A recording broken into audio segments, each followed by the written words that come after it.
lupa subscribe dan nyalakan loncengnya. Maka keluar nih kegiatannya seperti apa nih? Yang pasti alhamdulillah hari ini udah dari kemarin sih, dari Senin perdana syuting, dan cuma hari ini kita habis ada syuting reguler sama show untuk promo sih sebenarnya single ketiga kita. Judulnya apa? Nurani Jiwa. Kudeta featuring sama Agung gitaris Bergerkil, Agung Elfo. Thank you brother. Ini juga yang udah bikin musiknya juga. Ini project tertunda atau seperti apa nih? Iya, yang pasti ini project tertunda. Tapi sebelumnya dari recording kan Agung juga sebagai produser ataupun musik yang ngedirect kita juga kan di studio, baik secara dari mulai awal pembentukan menuju album, praproduksinya sampai produksi, sampai recording, sampai jadi.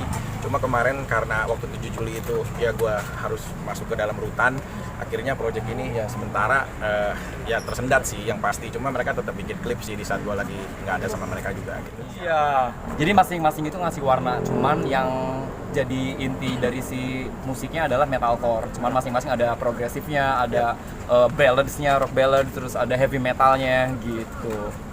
Oke Bang, berarti ini pas kalau keluar ini jor-joran ya Bang buat balik kerja lagi, buat kembali mengumpulkan pundi-pundi gitu. Hari ini alhamdulillah syuting 6 program. Ya udah berjalan dari mulai pagi kita syuting. Yang lebih senengnya lagi sih project kita yang tertunda kayak si Nurani Jiwanya ini bisa terrealisasi juga. Bahkan sampai ya Bro Rifki kan stay-nya memang di Bandung ya, sampai datang walaupun ikutin SOP standar kesehatan, sama Bro Agung dari Bandung dari subuh udah siap-siap pagi udah jalan sih. Apresiasi banget sih. Strateginya gimana Bang? Kan ini Covid sendiri tapi malah ngeluarin single, seperti apa strateginya? Ya kalau karya itu kan nggak pandang situasi ya.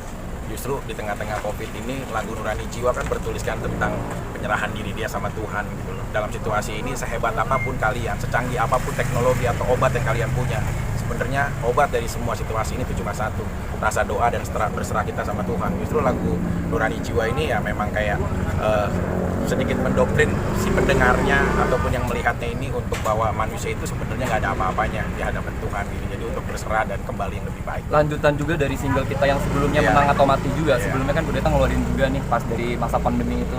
Jadi dilanjutin sama si Nurani Jiwa ini. Untuk kerja sama Bang Agung sendiri nih ada mau ditawarkan atau mungkin menawarkan atau seperti apa nih? Semesta yang menemukan, yang mempertemukan.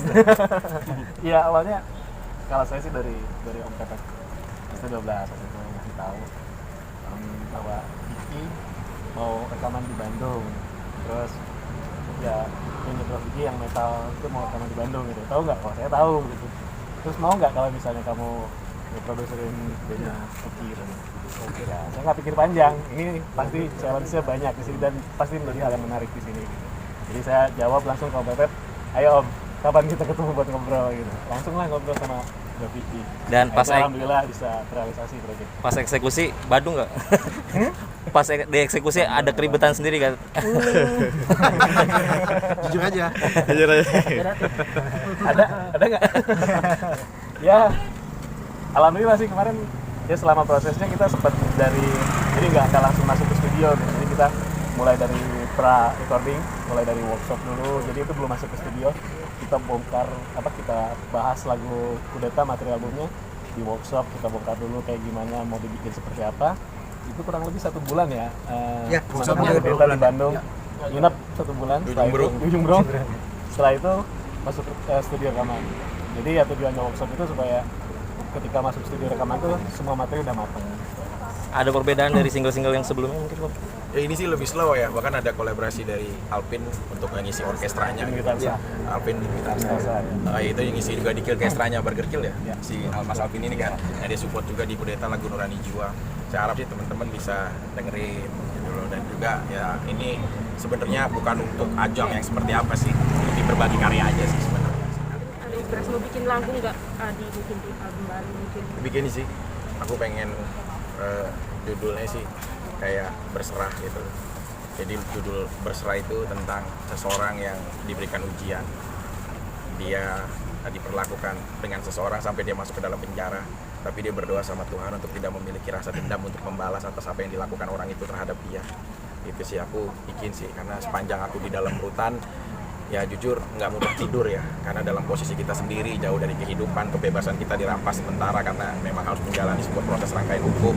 Kita nggak bisa komunikasi, apalagi aku sempet mengalami hidup di Mapenaling atau penampungan, itu kita bukan puluhan tapi ratusan, 100 lebih aku pernah merasakan hidup bersama-sama dengan teman seperjuangan aku, warga binaan dan narapidana di Rutan Salemba. Itu akhirnya inspirasi aku untuk menulis lagu yang judulnya Berserah. Cuma emang aku baru belum bisa mengobrol banyak tentang materinya, yang pasti ya sama Agung juga sih, ya, yang lain-lain lah. Jadi lagu itu aku ciptain ada judulnya Berserah. Berarti selama lu di dalam sendiri mungkin apa buat tetap berkreativitas sendiri? Ya nggak ada sih, kita selain ibadah ya, cuma ya kalian harus tahu nggak semuanya di dalam rutan itu orang yang brutal, orang yang tidak memiliki tata kehidupan yang baik gitu loh. Justru kalau kita berbicara tentang kedekatan Tuhan, situasinya maaf bukannya apa bagaimana, cuma di sana tuh lebih beda sih. Kayak di rutan itu kalau misalkan kayak udah ajan gitu kan, Allahu Akbar, itu tuh kayak udah memang panggilan kita untuk pergi ke masjid, sholat. Itu gak ada aktivitas yang lain selain cuma nunggu ajan, sholat, ya puasa Senin Kamis, alhamdulillah, tinggal nunggu buka. Ya karena hidupnya cuma lingkup-lingkup di situ aja. Kemarin lu sempat di vlognya ini lu sempat bernasar kalau lu keluar nanti dari penjara lu akan berubah. Mungkin apa ada dukungan dari teman-teman juga mungkin ke depannya seperti apa atau gimana Bang? Bagaimana kalau gue berubahnya untuk lebih baik? Harus. Ya jadi sebenarnya di dalam rutan itu aku berdoa bahwa ya ada perjanjian aku dengan Tuhan lah. Ya Allah, kalau sampai aku nanti bebas, aku berjanji ya Allah untuk ya dalam arti mengurangi hal-hal buruk di dalam hidup aku, mengurangi kesalahan-kesalahan aku. Memang aku manusia nggak bisa sempurna, tapi berusaha untuk menjadi lebih baik.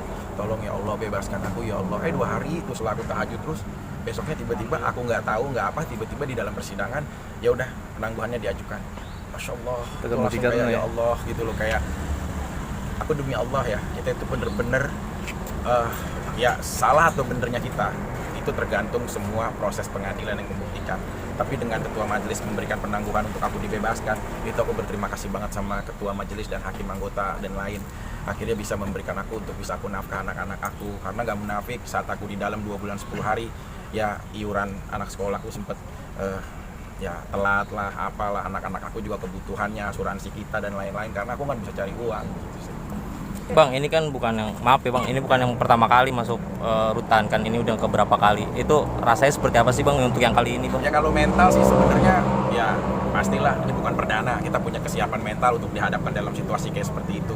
Cuma yang bedanya adalah aku nggak tahu kenapa, aku yakin banget bahwa dalam situasi permasalahan di sini, duduk permasalahannya aku benar gitu loh. Itu karena bagi aku, ya aku pelajari kan di dalam Al-Quran surat An-Nisa ayat 34. Wanita yang baik dan soleha adalah dia yang taat dan takwa kepada Allah serta menjaga dirinya di saat suaminya tidak berada di rumah. Ini kata firman Allah loh, bukan kata undang-undang. Berarti apapun yang tertulis di situ aku harus yakini gitu loh. Nah, cuma kan proses hukumnya beda. Ya udah, aku sih ikhlas aja, makanya aku nulis lagu yang judulnya Berserah. Berarti ini atas kekuasaan Allah. Tapi dengan takdir Allah pun juga hari ini aku dibebaskan dan bisa berkarya sama teman-teman kudeta. Oke, thank you ya. Bang, yang terakhir Bang, ini kan sering bermasalah sama perempuan nih, maksudnya semua kasus-kasus itu ada trauma tersendiri nggak sih, atau maksudnya ingin lebih menjaga nggak sih kalau misalnya berurusan sama cewek sendiri? Sebenarnya sih bukan wanitanya ya. Kalau kita bermasalah sama wanita, aku lebih tertarik untuk berintrospeksi diri aku aja. Wanitanya sih nggak salah apa-apa. Mungkin ada kekurangan atau kesalahan kita apa terhadap wanita itu. Jadi aku nggak mau nunjuk siapa yang salah, siapa yang benar. Lebih baik introspeksi sendiri untuk kita ambil cermin dan berevaluasi lebih baik serta nurani jiwa. Yes. Okay, thank you. Okay, thank you. Jangan lupa subscribe dan nyalakan loncengnya.